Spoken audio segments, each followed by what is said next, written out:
Well, he's back for his second time here in as many weeks. He is your survivor expert. So we do want to welcome in former president of the Miami Marlins and host of the podcast Nothing Personal with David Samson. He is a former survivor castaway.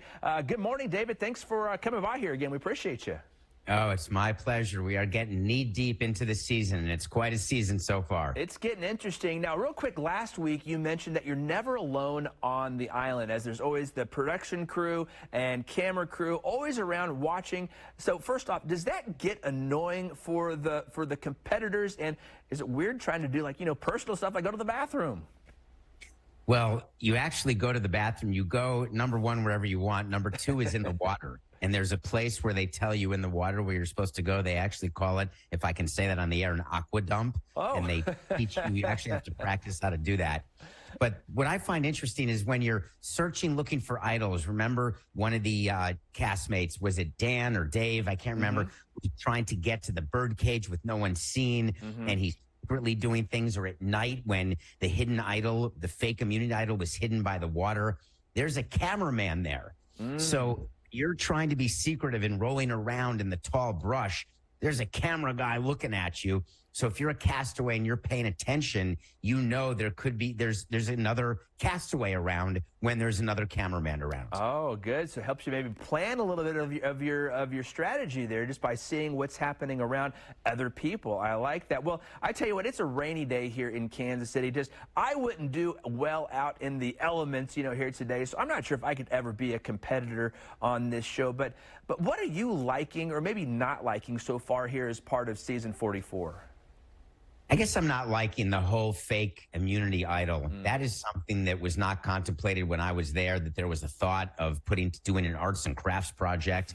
And it really does change the game. You saw that Matt or Mike, God, I'm so bad with names, part of the showmance, he's got a fake immunity idol, but he thinks it's real. Yeah. It's brilliant gameplay. But going forward, if anyone goes on the island going forward, you have to assume that any human immunity idol that you find is fake, because they put beads on the torches so you can make a hidden immunity idol, or they found in the bird cage a real one and then a fake one so you can pretend with the fake one and pretend that you're showing trust. So it changes the game so much right now. It is so complicated to know who to trust anyway, and now it's even worse. Well, those fake idols were a big part of last night's show there. Were you pre-plotting anything sneaky, or could you try to look into some of our contestants' strategies and kind of give us a hint of maybe something they're planning for next week? Well, if I know that someone is a fake immunity idol, I'm actually not going to tell anybody about the fake immunity idol. I'm going to wait for him to play it or know before tribal council that he's going to play it. And then you can get that person out. So in fact, you're safe. That's what's so silly. When you have a fake immunity idol, the person who you're against is going to keep you. You can get longer in the game because they can get you out at any time because you have that false sense of security that you're actually protected. That's what's so fascinating about strategy right now. Yeah, definitely. Okay, well then let's talk about predictions then for next week. What do you think is going to happen? Do you have a front runner picked out of who you think maybe is in the lead now, or is there somebody who's going to come out of nowhere and kind of jump in front of everybody? I think you have to break up any showmance, and that is the fact. I can't understand why they're hanging out so much together and why they're going on walks together. I get they like each other, but you're there for 26 days. You can spend the rest of your life together. You can start dating when you're off the island. You can both get eliminated and take the pre-merge trip if you want, but stop excluding yourself and putting a target on your back.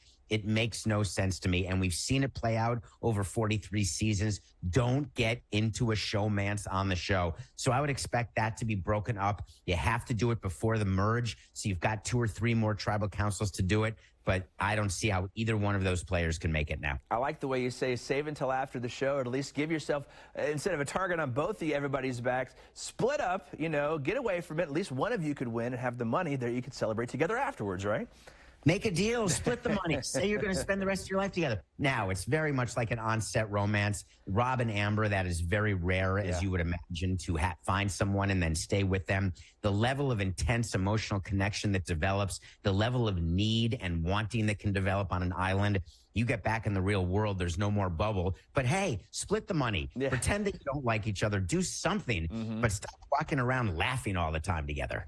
Well, you've got to tell us about this. So last week you mentioned Kilimanjaro, and you climbed the mountain, ran a marathon back down. Dude, that is insane. Kilimanjaro is like the biggest mountain on the continent of Africa, right? Yes. What was that like? So it had never been done before. And I am 22 people set out, these great endurance athletes who take 6 days to climb to the top. And the last day, you leave at midnight. You spend 6.5 hours getting to the summit. You get there around 6:30 in the morning. You take 2 pictures, and then you start the marathon.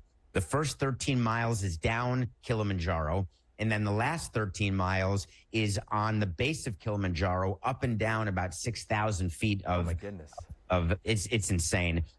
I am one of only 5 men who finished and only 1 woman finished. Wow. So there are only 6 people who were able to get to the finish line because it was insane. The marathon took me, I can't even say it, but 12 hours because you're so tired. You haven't slept, but I'm in the Guinness Book of World Records. Hey, you got a page in there. You finished it. That's more than a lot of people can.